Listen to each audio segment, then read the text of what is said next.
நம்மளுடைய மதிப்பிற்குரிய vice chancellor அண்ணன் அவர்கள் கலந்து கொள்ளும் இந்த ஒரு நிகழ்ச்சியில் என்னையும் அழைத்து என்னுடைய கருத்துக்களை பரிமாறிக்கொள்ள ஒரு வாய்ப்பை அளித்த நம்மளுடைய மதுரை நகரத்தார் சங்க தலைவர் வைரவன் அண்ணன் அவர்களுக்கும் அவருடைய குழுவிற்கும் எனது மனங்கலந்த நன்றியை தெரிவித்துக் கொள்கிறேன்.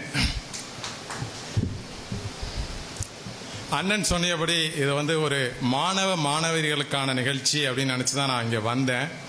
பட்டு இங்கே வந்ததுக்கப்புறம் தான் எனக்கு தெரியுது இது நிறைய அனுபவம் வாய்ந்த நிறைய படிப்புகள் என்னை விட படித்த நிறைய பேர் இங்கே கலந்துக்கிட்டு இருக்கீங்க.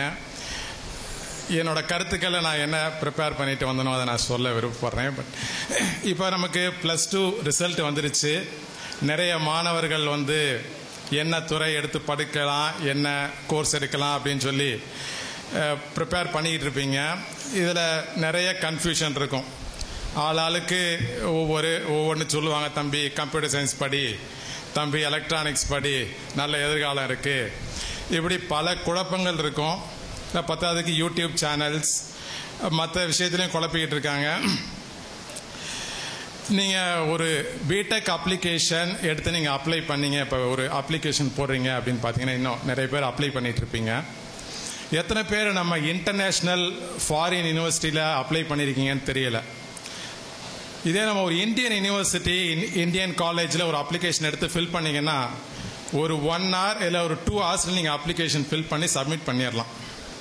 இதே நீங்கள் ஒரு ஃபாரின் யூனிவர்சிட்டியில் ஒரு அப்ளிகேஷன் எடுத்து கம்ப்ளீட் பண்ணணும் அப்படின்னு சொல்லி பார்த்தீங்கன்னா அது கண்டிப்பாக ஒரு அப்ளிகேஷனை ஒழுங்காக சப்மிட் பண்ணணும் அப்படின்னா அட்லீஸ்ட் ஒரு 1 week ஆச்சும் ஆகும். ஏன்னு கேட்டிங்கன்னா அவங்க முதல்ல பர்சனல் டீட்டெயில்ஸ் கேட்பாங்க. கேட்டுட்டு அடுத்து அவங்க நிறைய ஸ்டேட்மெண்ட்ஸ் கேட்பாங்க. என்னன்னு பார்த்தீங்கன்னா உங்களுக்கு என்ன படிக்கணும்னு விருப்பம் இருக்குது, நீங்கள் என்ன கோர்ஸ் சூஸ் பண்ண விரும்புகிறீங்க, அந்த கோர்ஸ் படிப்பதற்கு தேவையா நீங்கள் என்னென்ன ஹோம்ஒர்க் பண்ணியிருக்கீங்க, ஏற்கனவே என்னென்ன ப்ராஜெக்ட் பண்ணியிருக்கீங்க, இது வரைக்கும் நீங்கள் என்னென்ன அச்சீவ்மெண்ட்ஸ் பண்ணியிருக்கீங்க, நீங்கள் ஏன் எங்கள் காலேஜை தேர்ந்தெடுக்கிறீங்க. நம்ம இன்னைக்கு கேட்குறோம் என்ன படிக்கலாம், எங்கு படிக்கலாம். அதை ஒவ்வொரு காலேஜும் அதை தெரிஞ்சுக்க விரும்புகிறாங்க.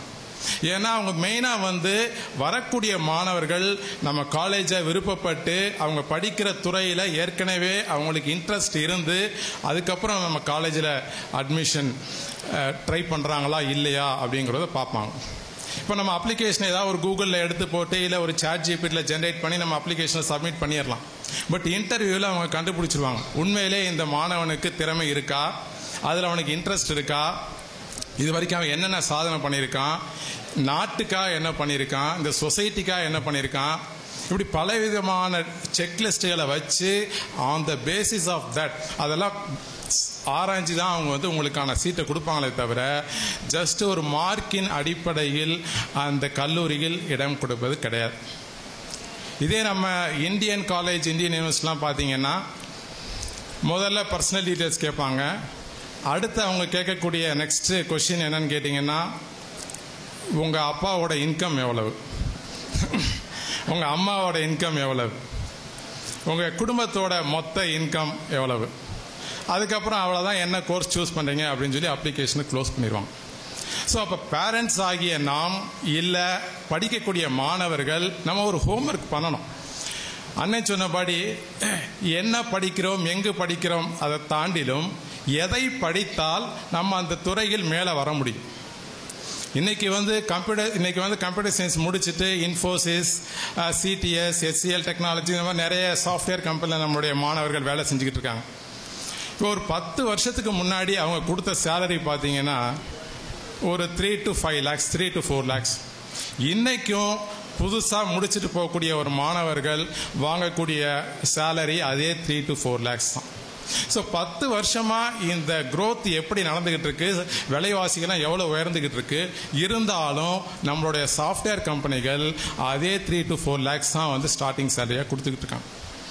அதுக்கப்புறம் கூட பார்த்தீங்கன்னா சேலரி அந்த அளவுக்கு இன்க்ரீஸ் ஆகுமானா யார் நல்ல திறமையை காட்டி அந்த துறையில் நல்லா சாதிச்சு அடுத்தடுத்த லெவலுக்கு போகிறாங்களோ அவங்களுக்கு இன்க்ரீஸ் ஆகுமே தவிர இல்லைன்னா நீங்கள் உங்களை அப்டேட் பண்ணிக்கலன்னா உங்கள் சேலரி ஸ்டாக்னன்ட் ஆயிடுது. அப்போ நம்ம இன்ஜினியரிங் படிக்கிறதுக்கு முன்னாடி இல்லை மெடிசன் படிக்கிறதுக்கு முன்னாடி எந்த கோர்ஸை நம்ம சூஸ் பண்ணுறதுக்கு முன்னாடி நமக்கு எதை படித்தா அந்த துறையில் நம்ம சிறந்து விளங்க முடியும், நம்மளோட ஸ்கில் செட் என்ன, நம்மளோட திறமை என்ன, நம்ம எந்த துறையில் நம்ம சிறந்து விளங்குவோம் அப்படிங்கிறத நம்ம வந்து தீர ஆராய்வு செய்யணும். அது கண்டிப்பாக பேரண்ட்ஸ் பண்ணணும், அதுக்கு மாணவன் பண்ணணும், அதுக்கு நம்ம பேரண்ட்ஸும் உதவி பண்ண வேண்டிய ஒரு சூழ்நிலை இருக்குது. அப்படியெல்லாம் நம்ம முடிவு பண்ணாமல் ஏதோ ஒரு இன்னைக்கு ஐடியில் நல்ல வேலை இருக்குது, நல்ல சேலரி கொடுக்குறாங்க அப்படின்னு சொல்லி கண்மூடித்தனமாக நம்ம ஒரு கோர்ஸை செலக்ட் பண்ணி அதில் போய் நம்ம சேரும்போது நாளடைவில் நம்ம அதில் பெஸ்ட்டாக பெர்ஃபார்ம் பண்ண முடியாது. ஸோ கல்லூரியை அதுக்கப்புறம் பார்த்தீங்கன்னா இப்போ என்ன கோர்ஸ் நம்ம படிக்கலாம் அப்படின்னு சொல்லி முடிவு பண்ணும்போது இன்றைக்கி ஆர்டிஃபிஷியல் இன்டெலிஜென்ஸ் அண்ட் டெக்னாலஜி அப்படின்னு அண்ணன்னு சொன்னாங்க. இந்த மாதிரி ஒரு டெக்னாலஜி இன்றைக்கி உலகத்தில் வந்துக்கிட்டு இருக்கு. அதுதான் அடுத்த 10 வருஷத்துக்கு இந்த ஏஐ டெக்னாலஜி தான் இந்த உலகத்தை மாற்றி அமைக்க போகுதுன்னு சொல்லி நிறைய கருத்துக்கள் வந்துடுச்சு. அதுக்கான வாய்ப்புகளும் நிறைய இருக்குது. இப்போ இந்த உலகத்தில் இருக்கக்கூடிய அனைத்து வேலைகளையும் இந்த ஏஐ டெக்னாலஜி பேஸ் பண்ணி நம்ம 4 விதமாக பிரிக்கலாம். ஃபஸ்ட்டு என்னன்னு பார்த்தீங்கன்னா AI development, artificial intelligence develop பண்ணக்கூடிய வேலை வாய்ப்புகள். ஸோ இந்த துறையில் நிறைய இன்ஜினியர்ஸுக்கு வேலை வாய்ப்புகள் கண்டிப்பாக இருக்குது. அடுத்தபடியாக பார்த்தீங்கன்னா AI augmented technology, artificial intelligence இருக்கக்கூடிய டூல்ஸை பயன்படுத்தி அதில் ஏற்கனவே இருக்கக்கூடிய ஏஐ அப்ளிகேஷன்ஸை பயன்படுத்தி என்னுடைய வேலையை நான் துரிதமாக பண்ணி முடிக்கிறது. So first AI development, artificial இன்டெலிஜென்ஸை டெவலப் பண்ணுறது. அடுத்து ஏஐ ஆகுமெண்டேஷன், ஆர்டிஃபிஷியல் இன்டெலிஜென்ஸை பயன்படுத்துவது. மூணாவது பார்த்தீங்கன்னா ஏஐ ரெசிஸ்டன்ட், ஆர்டிஃபிஷியல் இன்டெலிஜென்ட் டெக்னாலஜியோட வேலை வாய்ப்பை மாற்ற முடியாது. என்னைக்கு இருந்தாலும் அந்த மாதிரி சில வேலைகளை மனிதர்கள் செஞ்சால் தான் அது கரெக்டாக இருக்கும். அந்த சாஃப்ட்வேரை அந்த டூலும் அந்த மாதிரி வேலைகளை செய்ய முடியாது. 4வது கேட்டகரி பார்த்தீங்க அப்படின்னா ஏஐ ஆட்டோமேட்டட் ஜாப்ஸ், அதாவது ஆர்டிஃபிஷியல் இன்டெலிஜென்ஸே அந்த வேலையை பார்த்துக்கும், அதற்கு மனிதர்கள் தேவையில்லை. ஸோ இப்படி டோட்டலாக இருக்கக்கூடிய வேலை வாய்ப்புகளை நம்ம ஆர்டிஃபிஷியல் இன்டெலிஜென்ஸ் பேசிஸில் 4 விதமாக நம்ம பிரிக்கலாம். இப்போ நமக்கு இன்ஜினியர்ஸ் இப்போ படிச்சுக்கிட்டு இருக்க மாணவர்களுக்கு பெஸ்ட்டு கோர்ஸ் என்ன மாதிரி வேலை வாய்ப்புகள் இருக்கும் அப்படின்னு பார்த்தோன்னா இந்த ஃபஸ்ட்டு சொன்ன ஏஐ டெவலப்மெண்ட்டுக்கு நிறைய வேலை வாய்ப்புகள் கண்டிப்பாக இருக்குது. அதே மாதிரி ஏஐ ஆகுமெண்டேஷன், ஏஐ பயன்படுத்தி நான் எந்த ஒரு வேலையாக இருந்தாலும் சரி, நான் ஒரு லாயராக இருக்கலாம், நான் ஒரு டாக்டராக இருக்கலாம், நான் ஒரு டீச்சராக இருக்கலாம், ஈவன் நான் சாஃப்ட்வேர் இன்ஜினியராக இருக்கலாம். அவங்க ஒரு ஏஐ டூலை யூஸ் பண்ணி என்னுடைய வேலையை நம்ம ஃபாஸ்ட்டாக செய்யணும். அப்போ இந்த ஏஐ டெவலப்மெண்ட் என்ன, அதனுடைய எதிர்காலம் என்ன அப்படின்னு சொல்லி பார்த்தீங்கன்னா நம்ம வீட்டிலலாம் நம்ம ரெஃப்ரிஜிரேட்டர் பார்த்துருப்போம். நம்ம இன்னைக்கு இருக்க ஒரு ரெஃப்ரிஜிரேட்டர் எப்படி இருக்கும் அப்படின்னு பார்த்தீங்கன்னா நம்ம குளிரட்டும், அது இல்லாமல் அதில் இருக்கக்கூடிய டெம்பரேச்சர் ஆட்டோமேட்டடாக கண்ட்ரோல் பண்ணோம், அதுக்கு டீஃப்ராஸ்டிங் சில ஆட்டோமேஷன் இருக்குது. இப்போ ஏஐ ஆட்டோமேட்டட் ரெஃப்ரிஜிரேட்டர் அதனோட ஃபங்க்ஷன்ஸ் எப்படி இருக்குது, இப்போ இன்னும் கொஞ்ச நாளில் வந்துடும். இப்போவே ஒரு சில இடத்துல இந்த ப்ராடக்ட் ரிலீஸ் ஆகிட்டுருக்கு. அப்போ ஏஐ ரெஃப்ரிஜிரேட்டர் என்ன இருக்கும் அப்படின்னு பார்த்தீங்கன்னா அது உங்களுக்கு உள்ளே இருக்கக்கூடிய பழங்கள், வெஜிடபிள்ஸ், உணவுப் பொருட்கள் எல்லாத்தையுமே உங்களுக்கு ஒரு ஃபோன்லேயே காட்டிடும். நீங்கள் ஓப்பன் பண்ணி என்ன பழம் இருக்குது, என்ன வெஜிடபிள் நீங்கள் பார்க்க வேண்டியதில்லை. உள்ளே இருக்க ஐட்டம் அத்தனையும் நீங்கள் ஃபோன்லேயே பார்த்துக்கலாம். அது மட்டும் இல்லாமல் அது என்ன சொல்லணும்னா இந்தந்த பழங்கள், இந்தந்த காய்கறிகள் கெட்டு போகிற நிலைமையில் இருக்குது, இட்ஸ் கோயிங் டு எக்ஸ்பயர். நீங்கள் இதை பேஸ் பண்ணி நீங்கள் என்ன மாதிரி பிரேக்ஃபாஸ்ட் தயாரிக்கலாம், என்ன லஞ்ச் ப்ரிப்பேர் பண்ணலாம், என்ன டின்னர், என்ன ஸ்நாக்ஸ் பண்ணலாம், அது முதல் கொண்டு உங்களுக்கு ஆப்ஷன்ஸ் கொடுக்க ஆரம்பிக்கும். அது மட்டும் இல்லை, அது உங்களை மானிட்டர் பண்ணிட்டே இருக்கும். நீங்கள் என்ன பொருளை உள்ளே வைக்கிறீங்க. ஃபார் எக்ஸாம்பிள் காலையில் ஒரு 6 to 6:30 நம்ம பால் பேக்கெட்டை போடுவோம். அந்த பால் பேக்கெட்டை அதை டெய்லி செக் பண்ணும், இவன் மனிதன் போட்டுக்கிட்டு இருக்கானா இல்லையா கரெக்டா அப்படின்னு சொல்லி. சப்போஸ் காலையில் ஒரு 6-6:30 மணிக்கு பால் போடலைன்னா உங்களுக்கு ஒரு மெசேஜ் போடும், தம்பி பால் இன்னும் வரல அப்படின்னு. அப்போ நம்ம என்ன பண்ணணும், டக்குன்னு எடுத்துகிட்டு நம்ம பால் பேக்கெட்டை போடும், அதை வாட்ச் பண்ணிகிட்டே இருக்கும். அப்பையும் நம்ம பால் பேக்கெட்டை போடலைன்னா அடுத்து கால் பண்ண ஆரம்பிச்சிடும். ஏன்னா அது ஒரு மனிதன் மாதிரி தான். ஆர்டிஃபிஷியல் இன்டெலிஜென்ஸ்னா ஒரு மனித மூளை உள்ள இருக்கு. அந்த மனித மூளை உள்ள இருக்கிறதுனால அது வந்து எல்லாத்தையும் மானிட்டர் பண்ணி நமக்கு இன்ஃபர்மேஷன் கொடுத்துக்கிட்டு இருக்கு. அடுத்து உங்களை அது ஃபாலோ பண்ண ஆரம்பிக்கும்.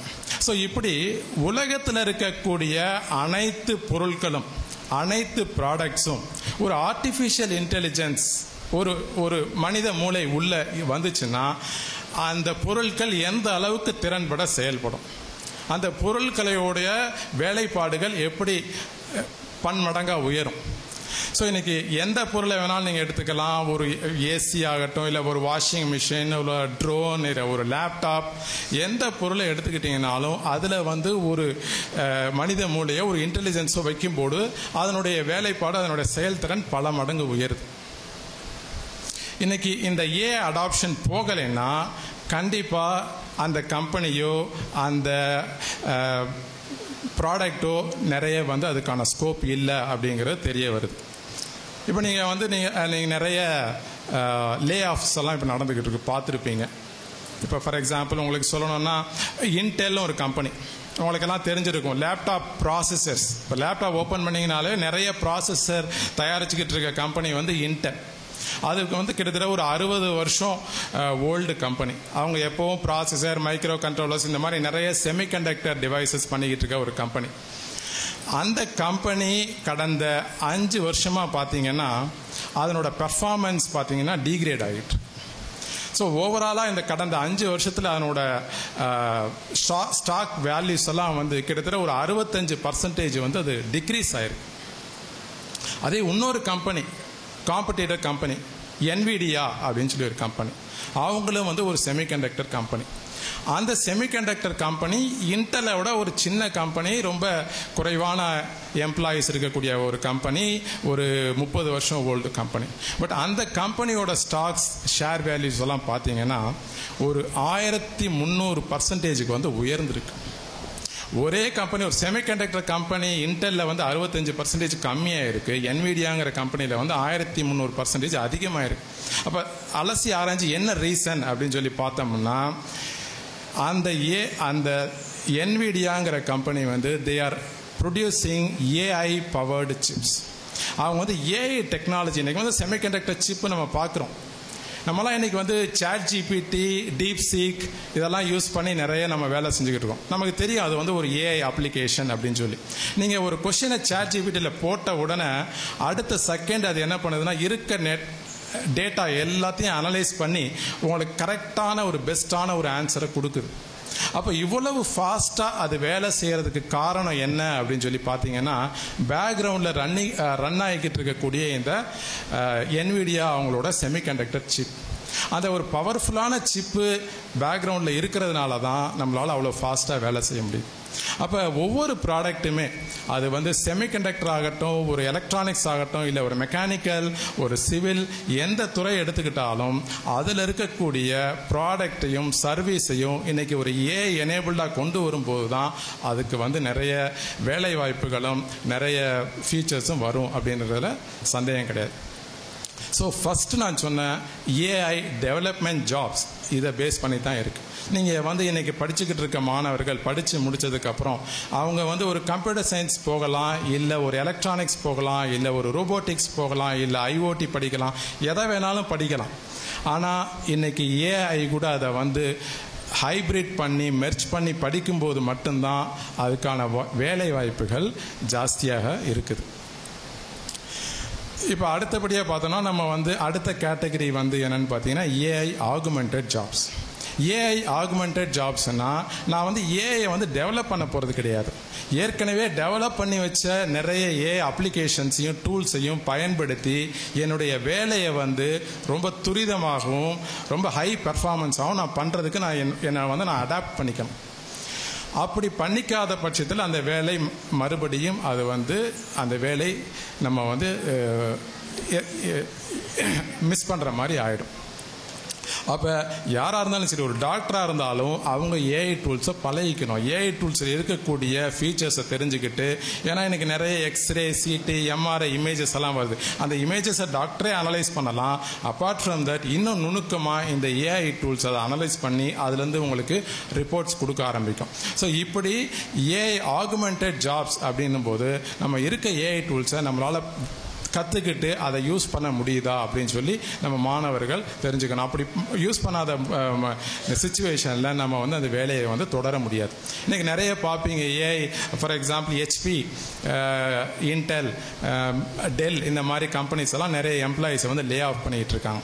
இதுக்கு என்ன காரணம் அப்படின்னு பார்த்தீங்கன்னா, அவங்களுக்கு ஆள் குறைக்கணும், அதே சமயத்தில் இந்த பழைய டெக்னாலஜி, பழைய ஸ்கில் செட்டு உள்ளவங்களாம் தேவையில்லை. யாரெல்லாம் வந்து அவங்களோட நாலேஜை அப்டேட் பண்ணி வச்சுருக்காங்களோ, அவங்க ஸ்கில் செட்டை இம்ப்ரூவ் பண்ணி வச்சுருக்காங்களோ அவங்களுக்கு மட்டும்தான் வேலை இருக்கே தவிர, இந்த ஏஐ ரிலேட்டடாக படிக்காதவங்க, அவங்க நாலேஜ் அப்டேட் பண்ணாதவங்களுக்கான வேலை கொஞ்சம் கொஞ்சமாக பறிக்கப்பட்டு வருகிறது. அடுத்தபடி பார்த்தீங்கன்னா ஏஐ ரெசிஸ்டன்ட் ஜாப். சில வேலைகள் பார்த்தீங்கன்னா என்னதான் இன்னைக்கு ஏஐ தொழில்நுட்பம் வந்தாலும் நம்ம மனிதர்கள் செய்கிற அளவுக்கு அதை பெஸ்ட்டாக பண்ண முடியாது. இப்போ நர்ஸ் எடுத்துக்கலாம், ஒரு தெரபிஸ்ட் எடுத்துக்கலாம், இல்லை ஒரு சைக்காலஜிஸ்ட். இதெல்லாம் என்னதான் ஒரு டூலோ ஒரு ரோபோவோ பண்ணுறதை விட நம்ம மனிதர்கள் ஒரு ஹியூமன் டச்சோடு பண்ணும்போது தான் அதனுடைய வேலை வந்து சிறப்பாக இருக்கும். ஸோ அந்த மாதிரி வேலைகள் இருக்குது. அடுத்த கேட்டகரி பார்த்தீங்கன்னா 4வது AI automated jobs, AI replacement jobs. அதாவது ஏஐயால் சில வேலைகள் பறிக்கப்படும். ஏஐயே அந்த வேலையை பார்த்துக்கும், மனிதர்கள் தேவையில்லை. அப்படி என்ன எக்ஸாம்பிள் இருக்குன்னா, உங்களுக்கே நிறைய எக்ஸாம்பிள் தெரியும். இப்போ கூட லாஸ்ட் மந்தில் வந்து ஐபிஎம் அப்படிங்கிற ஒரு மிகப்பெரிய கம்பெனி ஒரு 8000 ஹெச்ஆர் ப்ரொஃபஷனல்ஸை வேலையை விட்டு தூக்குனாங்க. ஒரே சமயத்தில் 8000 ஹெச்ஆர் ப்ரொஃபஷனல்ஸை வேலையை விட்டு தூக்கணும்னு என்ன ரீசன் அப்படின்னு சொல்லி நம்ம அனலைஸ் பண்ணி பார்க்கும்போது, ஹெச்ஆர் பண்ணக்கூடிய வேலைகள் அத்தனையும் இந்த ஏஐ டூல்ஸ் பண்ணுது.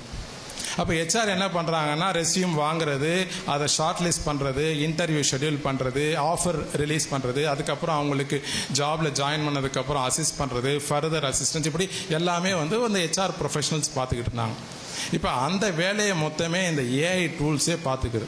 அதுவே வந்து ரெஸ்யூம் எடுக்குது, செக்ரிகேட் பண்ணும், அது based on the experience, domain அதை வந்து பிரித்து அதுக்கான இன்டர்வியூ ஷெட்யூல் பண்ணி, இப்படி மொத்த ஹெச்ஆர் பண்ணக்கூடிய வேலை அத்தனையும் இந்த ஏஐ முழுவதுமாக பார்த்து கொள்கிறது.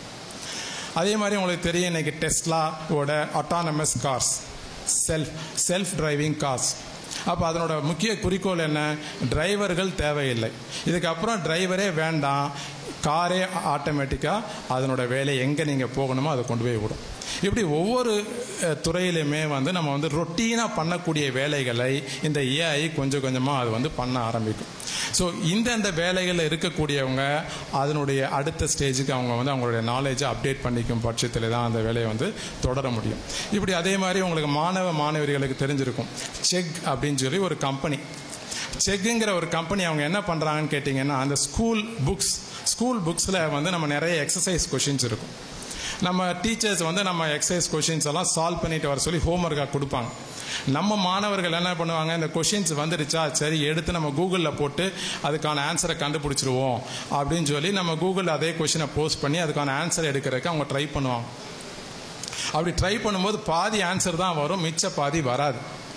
ஏன் வரல அப்படின்னு சொல்லி பார்க்கணும்னா, நம்ம வந்து அந்த கம்பெனியோட ப்ரீமியர் கஸ்டமராக நம்ம போய் ரெஜிஸ்டர் பண்ணி பணத்தை கட்டி அந்த சப்ஸ்கிரிப்ஷனை நம்ம வாங்கணும்.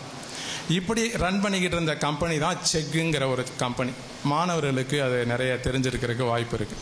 அந்த செக்குங்கிற கம்பெனி கடந்த 5 வருஷமாக அதனோட ஸ்டாக் வேல்யூஸ் எல்லாம் பார்த்தீங்கன்னா ஒரு படு பாதாளத்துக்கு போயிடுச்சு. ஏன்னா இதுக்கு மேலே எந்த மாணவனும் கூகுளை யூஸ் பண்ணி அந்த கேள்விக்கு அந்த எக்ஸசைஸுக்கான சொல்யூஷன் தேடுறது கிடையாது. ஏன்னா அந்த ஏஐ டூல்ஸு, ChatGPT ஆகட்டும், இல்லை ஒரு டீப் சீக் ஆகட்டும், நீங்கள் அதில் உங்களோட கொஷின்ஸை போடும்போது ஆன்சர் ஃப்ரீயாக வந்துடுது. அப்போ எதுக்காக வந்து அந்த கம்பெனியில் போய் நம்ம சப்ஸ்கிரிப்ஷன் வாங்கணும், அது தேவையில்லை. ஸோ இப்படி பல ஜாப்ஸ் வந்து ஏஐயே வந்து பார்த்துக்கக்கூடிய ஒரு சூழ்நிலையில் இருக்குது. இப்போ நம்ம வந்து டிகிரி, என்ன டிகிரி படிக்கலாம், ஃபஸ்ட்டு நம்ம இன்ட்ரெஸ்ட் ஐடென்டிஃபை பண்ணிக்க போகிறோம். அதுக்கப்புறம் டிகிரி படிக்கலான்னா 2 விதமான ஆப்ஷன்ஸ் இருக்குது. ஒன்று வந்து கம்ப்யூட்டர் சயின்ஸ் ரிலேட்டட் டிகிரிஸ், இன்னொன்று வந்து நான் கம்ப்யூட்டர் சயின்ஸ் ரிலேட்டட் டிகிரிஸ். இப்போ அந்த கம்ப்யூட்டர் சயின்ஸ் வந்து இன்னைக்கு எந்த ஒரு காலேஜை எடுத்துக்கிட்டிங்கன்னா ஒரு 70% ஆஃப் ஸ்டூடெண்ட்ஸ் படிக்கிறது வந்து computer science and computer science allied courses தான் படிக்கிறாங்க. அப்போ கம்ப்யூட்டர் சயின்ஸ் அலைடு கோர்சஸ் என்ன அப்படின்னு பார்த்தீங்கன்னா AI, ML, data science, robotics, cyber physical system, இப்படி நிறைய கம்ப்யூட்டர் சயின்ஸ் ரிலேட்டட் கோர்சஸ் இருக்கு. தாராளமாக நீங்கள் கம்ப்யூட்டர் சயின்ஸ் எடுத்து படிக்கலாம். உங்களுக்கு மேக்ஸில், கோடிங்கில், ஆப்டிடியூட், லாஜிக்கல் ரீசனிங் இந்த ஸ்கில் செட் இருந்ததுன்னா நீங்கள் தாராளமாக கம்ப்யூட்டர் சயின்ஸ் எடுத்து படிக்கலாம். அப்போ கம்ப்யூட்டர் சயின்ஸ் எடுத்து படிக்கும்போது அதில் இருக்கக்கூடிய அட்வான்டேஜ், டிஸ்அட்வான்டேஜ் என்ன அப்படின்னு சொல்லி பார்த்தீங்கன்னா, கம்ப்யூட்டர் சயின்ஸ் தான் இன்னைக்கு ஹையஸ்ட் பெய்டு ஜாப்ஸ். அதில் வந்து நம்ம மறுக்க முடியாது. ஏன்னா எடுத்த உடனே எங்கள் கல்லூரிகளாகட்டும், நிறைய கல்லூரியில் நீங்கள் பார்த்துருப்பீங்க, வேலையை முடித்து படிப்பு முடித்து வெளியே வந்த உடனே ஸ்டார்டிங் சேலரி பார்த்தீங்கன்னா 1 crore. நம்மலாம் வந்து லைஃப் லாங்காக வேலை செஞ்சாலும் நம்ம அந்த அளவுக்கு சம்பாதிக்க முடியுமான்னு தெரியல. பட் 1 கோடி தான் வந்து நம்மளே காலேஜில் நம்ம பார்க்குறோம், 1 கோடி சம்பளம். அப்போ 1 கோடி சம்பளம் கொடுத்து உனக்கு வேலைக்கு எடுக்கக்கூடிய அந்த கம்பெனி எவ்வளவு இன்கம் ஜெனரேட் பண்ணுவாங்க அப்படிங்கிறத நீங்கள் யோசிச்சு பார்த்துக்கங்க. அது என்ன பிரச்சனைன்னு கேட்டிங்கன்னா, அந்த 1 கோடி கொடுக்குற சம்பளத்தை எவ்வளோ நாளைக்கு நம்மளால் தக்க வச்சுக்க முடியும்? நம்ம அப்போ அந்த கம்ப்யூட்டர் சயின்ஸ் போய்கிட்டு இருக்க அந்த ஸ்பீடில் அது என்ன வளர்ச்சி, என்ன ஃபாஸ்ட்டாக போயிட்டுருக்கு அப்படிங்கிறது நமக்கு நல்லா தெரியும். ஸோ அவ்வளோ ஃபாஸ்ட்டாக என்னால் அந்த சப்ஜெக்டையும் அந்த ஸ்கில்ஸையும் என்னால் அப்டேட் பண்ணிக்க முடியுமா? அந்த ஸ்பீடுக்கு என்னாலையும் கற்றுக்கிட்டு நாலேஜ் அப்டேட் பண்ணிக்கிட்டு என்னால் கண்டிப்பாக வேலை செய்ய முடியும் அப்படின்னா தாராளமாக நீங்கள் கம்ப்யூட்டர் சயின்ஸ் எடுத்து படிச்சுக்கிட்டு அந்த ஸ்பீடில் போகலாம். உங்களோட க்ரோத்தும் நல்லாயிருக்கும், உங்களோட சேலரியும் நல்லா வந்துக்கிட்டு இருக்கும். ஆனால் சில பேர் வேலையில் ஜாயின் பண்ணதுக்கப்புறம் அந்த அளவுக்கு பெர்ஃபார்மன்ஸ் கொடுக்க முடியாது. ஏன்னா ஏகப்பட்ட டூல்ஸ் வருது. ஒரு ஏஐ டூலே வரும். ஒரு 10 வருஷம் கழித்து நீங்கள் என்ன 10 வருஷம் எக்ஸ்பீரியன்ஸ் உங்களுக்கு ஆனதுக்கப்புறம் 10 வருஷமாக நீங்கள் என்ன கற்றுக்கிட்டீங்களோ அதை வந்து அந்த ஏஐ டூல்ஸ் ஒரு நிமிஷம் இல்லை 2 நிமிஷத்தில் பண்ணிட்டு போயிடும். அப்படி இருக்கும்போது அந்த கம்ப்யூட்டர் சயின்ஸ் நீங்கள் கற்றுக்கிட்டதெல்லாம் வந்து உங்களோட எக்ஸ்பீரியன்ஸ் எல்லாம் வந்து ஒரு பர்டிகுலர் டயத்தில் வந்து பார்த்தீங்கன்னா ஒன்றுமே இல்லாத ஒரு சிச்சுவேஷன் போகிறதுக்கும் வாய்ப்பு இருக்குது. அப்போ கம்ப்யூட்டர் சயின்ஸ் எடுத்து படிக்கிறவங்களுக்கு வேலை வாய்ப்பு இருக்குது. அதே சமயத்தில் அவங்க நாலேஜையும் அவங்க ஸ்கில் செட்டையும் தொடர்ந்து அப்டேட் பண்ணிக்கிட்டு ஃபாலோ பண்ணிக்கிட்டு இருக்கும் பட்சத்தில் அவங்க வேலை நல்லாவே இருக்கும். அப்படி இல்லைன்னா அவங்க வந்து அவங்களோட நாலேஜை அப்டேட் பண்ணாத பட்சத்தில் அவங்களுடைய வேலை வந்து ஸ்டாக்னெண்ட் ஆகும். அதுக்கப்புறமும் வந்து அவங்க அப்டேட் பண்ணலைன்னா ஒரு ஸ்டேஜில் வந்து அந்த என்ன சொல்கிறது லே ஆஃப் ஸ்டேஜுக்கு போயிடுவாங்க. ஏன்னா இந்த ஆர்டிஃபிஷியல் இன்டெலிஜென்ஸ் அப்படிங்கிறது வந்து இன்னைக்கு வரல. ஆக்சுவலாக 1960 இந்த ஆர்டிஃபிஷியல் இன்டெலிஜென்ஸ் இருக்குது. அது சாஃப்ட்வேர் லெவலில் வந்து ஏற்கனவே ஒரு நிலைமை அடைஞ்சிருச்சு, ஒரு சேச்சுரேஷனுக்கு வந்துருச்சு. இன்னைக்கு most wanted is software plus hardware. அதாவது ஆர்டிஃபிஷியல் இன்டெலிஜென்ஸ் கம்ப்யூட்டர் சயின்ஸ் மட்டும் இல்லை, அடிஷ்னலாக ஹார்ட்வேர் நாலேஜும் நமக்கு வேணும். அதுக்கு தான் இன்றைக்கி வந்து ரொம்ப பீக்கில் அதனோட டிமாண்ட் இருக்குது. நான் இப்போ கூட சொன்னேன், என்விடியா அப்படின்னு சொல்லி ஒரு கம்பெனி, இன்டெல் அப்படின்னு ஒரு கம்பெனி சொன்னேன். இப்போ வந்து நம்ம எலக்ட்ரானிக்ஸையும் கம்ப்யூட்டர் சயின்ஸையும் நம்ம கம்பைன் பண்ணி அதில் ஒரு ஆர்டிஃபிஷியல் இன்டெலிஜென்ஸ் டெக்னாலஜி நம்ம கற்றுக்கிட்டோம்னா அதில் நிறைய வேலை வாய்ப்புகள் இருக்குது. இன்றைக்கி வந்து நம்மளுடைய மோடி கவர்மெண்ட் வந்து செமிகண்டக்டர் மிஷன் இந்தியா அப்படின்னு சொல்லி கிட்டத்தட்ட 76,000 crores வந்து இன்வெஸ்ட் பண்ணியிருக்காங்க. அதாவது நம்ம இந்தியா வந்து எலக்ட்ரானிக் ஹப் அப்படின்னு சொல்லி டிஃபைன் பண்ணி நம்ம இந்தியாவில் எலக்ட்ரானிக்ஸ் சிப் ஃபேப்ரிகேஷன் பண்ணுறதுக்கான எல்லா வித ஏற்பாடுகளும் செய்துக்கிட்டு வர்றாங்க. இதில் நம்ம டாட்டா போன்ற பெரிய கம்பெனிகள் ஏற்கனவே ஃபேப்ரிகேஷன் யூனிட்டை செட் பண்ணி ஐசி ஃபேப்ரிகேட் பண்ணுறதுக்கான ஏற்பாடுகள் போயிட்டுருக்கு. ஸோ அப்படி இருக்கும்போது எலக்ட்ரானிக்ஸையும் ஏஐ கம்ப்யூட்டர் சயின்ஸையும் கம்பைன் பண்ணி படிக்கக்கூடிய படிப்புகளுக்கு நல்ல டிமாண்ட் இருக்குது. அப்படி கம்ப்யூட்டர் சயின்ஸுங்கிறது வந்து இன்றைக்கி ஒரு காமன், எல்லாரும் படித்து தான் ஆகணும். அதில் வந்து அதாவது இன்ஜினியரிங் வந்துட்டிங்கன்னா கண்டிப்பாக கம்ப்யூட்டர் சயின்ஸ் படித்து தான் ஆகணும். கம்ப்யூட்டர் சயின்ஸையும் தாண்டி நீங்கள் வேறு என்ன படிக்கிறீங்க? எலக்ட்ரானிக்ஸ் படிக்கிறீங்களா, ஐஓடி படிக்கிறீங்களா, எம்பெடட் சிஸ்டம் படிக்கிறீங்களா, இல்லை ரோபோட்டிக்ஸ் படிக்கிறீங்களா, இல்லை பயோமெடிக்கல் படிக்கிறீங்களா, இப்படி மற்ற டெக்னாலஜி கூட கம்பைன் பண்ணி கம்ப்யூட்டர் சயின்ஸை படிக்கும்போது உங்களுடைய டிமாண்ட் ஜாஸ்தியாகுது. உங்களோட survival, I mean to say உங்களோட வேலை பாதுகாப்பு அடைகிறது. ஏன்னா டக்குன்னு ஒரு சாஃப்ட்வேரோ டக்குன்னு உங்களை ரீப்ளேஸ் பண்ண முடியாது. அப்போ உங்களோட வளர்ச்சி எப்படி இருக்குன்னு பார்த்தீங்கன்னா, கம்ப்யூட்டர் சயின்ஸ் மட்டுமே படித்து போகிறவங்களோட வளர்ச்சி எடுத்த உடனே நல்லா வரும், சேலரி நல்லா கொடுப்பாங்க, அதுக்கப்புறம் க்ரோ ஆகும். பட் ஆஃப்டர் சர்டன் இயர்ஸ், ஒரு 5 வருஷம் கழித்து கம்ப்யூட்டர் சயின்ஸ் படித்தவங்களோட சேலரி வந்து ஸ்டாக்னன்ட் ஆக ஆரம்பிக்கும். அதுக்கப்புறம் அவங்க வந்து ரொம்ப ஃபாஸ்ட்டாக அப்டேட் பண்ணால் மட்டும்தான் அவங்களால சர்வை பண்ண முடியும். இதே நீங்கள் வந்து ஒரு எலக்ட்ரானிக்ஸையோ இல்லை ஒரு மெக்கானிக்கல் ப்ளஸ் ஐஓடி இல்லை எலக்ட்ரிக்கல் பயோமெடிக்கல் இப்படி ஒரு டொமைன் நாலேஜ் கூட கம்பைன் பண்ணி கம்ப்யூட்டர் சயின்ஸையும் சேர்த்து நீங்கள் படிக்கும்போது உங்களோட வளர்ச்சி இனிஷியலாக கம்மியாக தான் இருக்கும். இனிஷியலாக சேலரி கம்மியாக தான் தருவாங்க. அப்போ நம்ம வந்து கம்பேர் பண்ணக்கூடாது. என்ன, என் ஃப்ரெண்டு கம்ப்யூட்டர் சயின்ஸ் படித்தவன் அவனுக்கு நிறைய சேலரி வருது, நான் வந்து எலக்ட்ரானிக்ஸ் படித்தேன் எனக்கு கம்மி சேலரி அப்படின்னு நம்ம சொல்ல முடியாது.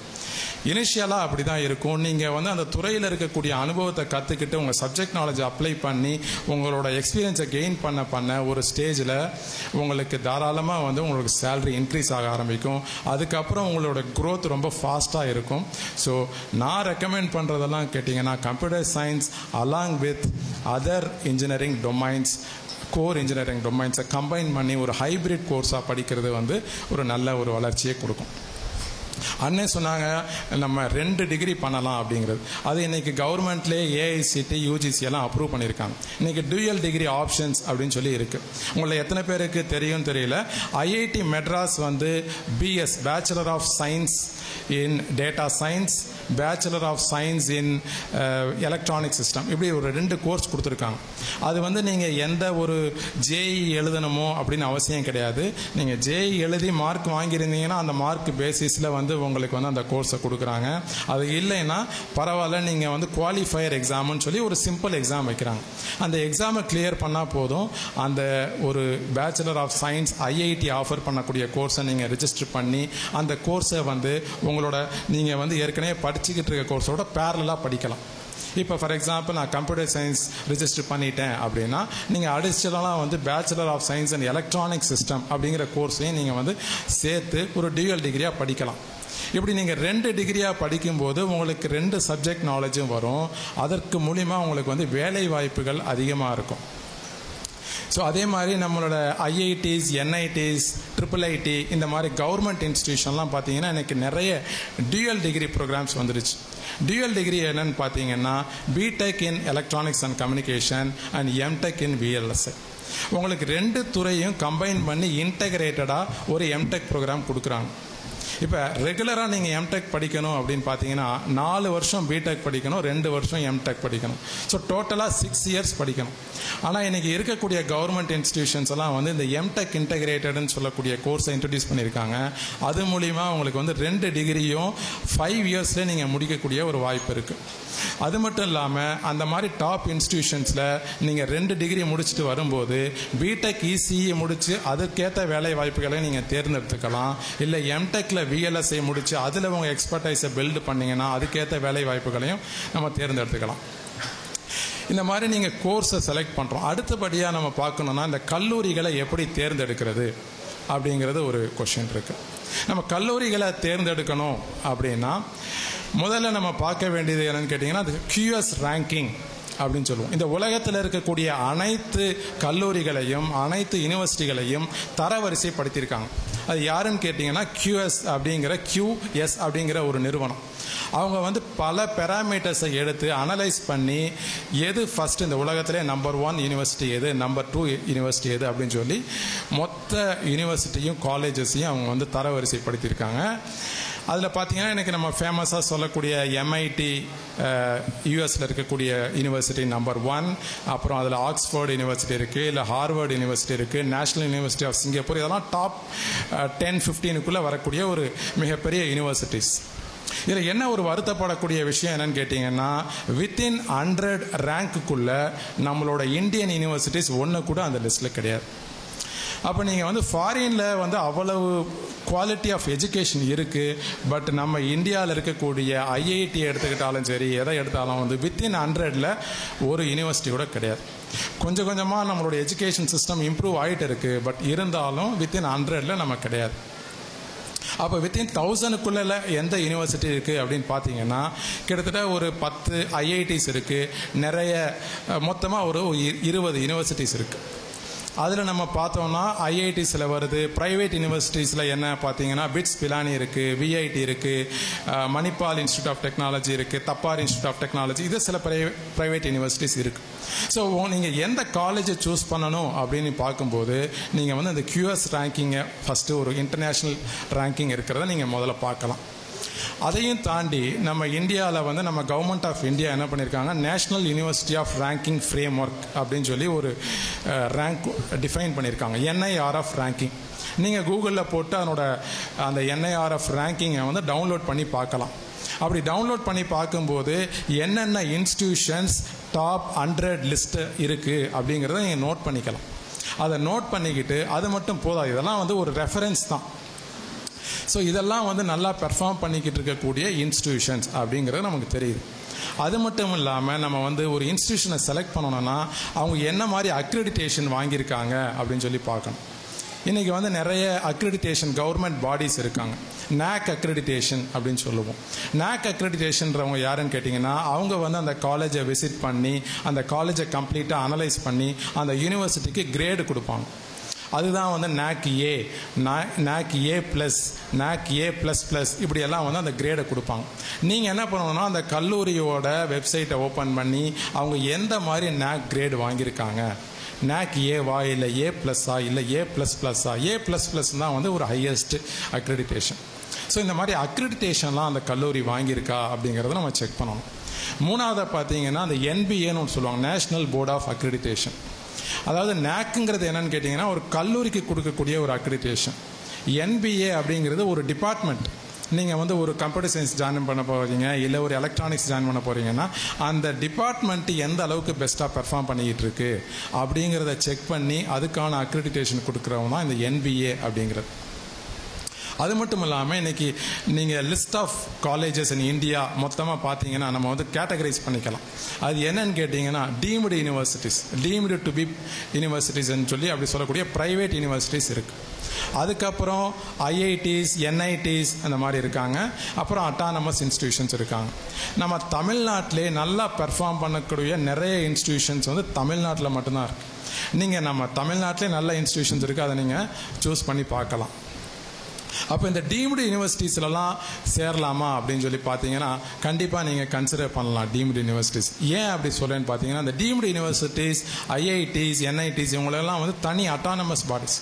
அவங்களுக்கு தேவையான சிலபஸ் அவங்க எப்போ வேணால் முடிவு பண்ணிக்கலாம், குயிக்காக வந்து அவங்களோட சிலபஸை வந்து அடிக்கடி ரிவைஸ் பண்ணிக்கலாம்.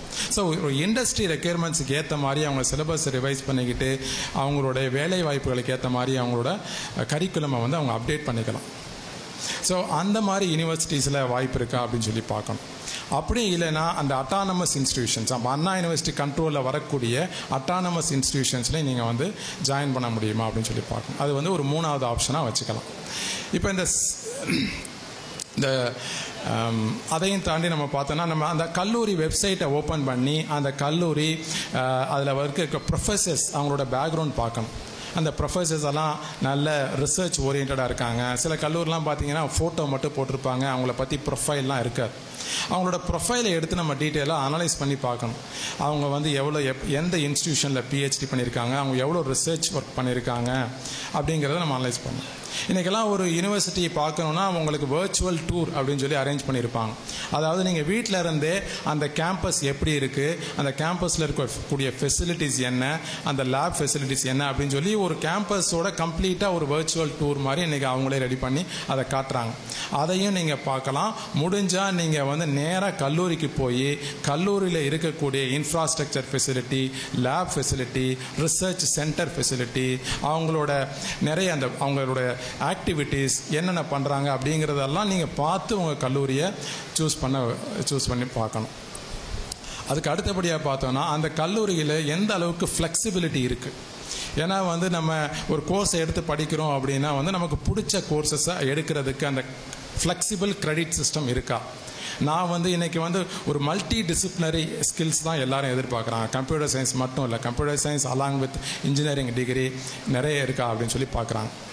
இது எல்லாத்தையும் தாண்டி நம்ம முக்கியமாக பார்க்க வேண்டியது அந்த கல்லூரியில் இன்குபேஷன் சென்டர் இருக்கா அப்படின்னு சொல்லி பார்க்கணும். இன்குபேஷன் சென்டர் என்ன அப்படின்னு பார்த்தீங்கன்னா, இன்குபேஷன் சென்டர் வந்து இன்னைக்கெல்லாம் பார்த்தீங்கன்னா நிறைய மாணவர்கள் அவங்க படிக்கும் போதே அவங்களோட தொழிலை, அவங்களோட கம்பெனியை ஸ்டார்ட் பண்ணிடுறாங்க. அதாவது என்கிட்ட ஒரு ஐடியா இருக்குது, அந்த ஐடியாவை வந்து நான் வந்து ஒரு ப்ராடக்டாக மாற்றணும், அந்த ஐடியாவை வந்து நான் ஒரு கம்பெனியாக மாற்றணும் அப்படின்னு நிறைய மாணவர்கள் வந்து விருப்பப்படுறாங்க. ஒரு காலத்தில் பார்த்தோன்னா நம்மெல்லாம் பிடெக் முடித்து எம்டெக் முடித்து ஒரு கம்பெனியில் ஜாயின் பண்ணி பல வருஷம் வேலை செஞ்சு அதுக்கப்புறம் நம்ம கம்பெனி ஸ்டார்ட் பண்ணுறதை பற்றி நம்ம திங்க் பண்ணுவோம். இன்றைக்கி அண்ணன் சொன்ன மாதிரி இந்த ஆண்டர்பிரினர்ஷிப்பும் வந்து ஒரு நல்ல ஒரு ஆப்பர்ச்சுனிட்டி. உங்களுக்கு இனிஷியலாகவே நீங்கள் வந்து ஒரு கம்பெனியை ஸ்டார்ட் பண்ணணும் அப்படின்னு நினச்சிங்கன்னா நீங்கள் வந்து அதுக்காக நிறைய எக்ஸ்பீரியன்ஸ் வரணும், நம்ம ஸ்கில் செட் வரணும் அப்படின்னு சொல்லி நீங்கள் வெயிட் பண்ணிகிட்டு இருக்க வேண்டியதில்லை. உங்கள்கிட்ட ஒரு ஐடியா இருக்குன்னா அந்த காலேஜில் இருக்கக்கூடிய இன்குபேஷன் சென்டரை அப்ரோச் பண்ணி உங்கள் ஐடியாவை நீங்கள் ப்ரெசென்ட் பண்ணணும். உங்கள் ஐடியாவை அவங்க வேலிடேட் பண்ணி உங்கள் ஐடியா சாட்டிஸ்ஃபைடாக இருக்குது, அது கமர்ஷியலி வையபிள் அப்படின்னு சொல்லி அவங்க முடிவு பண்ணாங்கன்னா அவங்க உங்களுக்கு தேவையான ஹார்ட்வேர் ஃபெசிலிட்டி, சாஃப்ட்வேர் ஃபெசிலிட்டி, உங்களுக்கு சீட் மணி,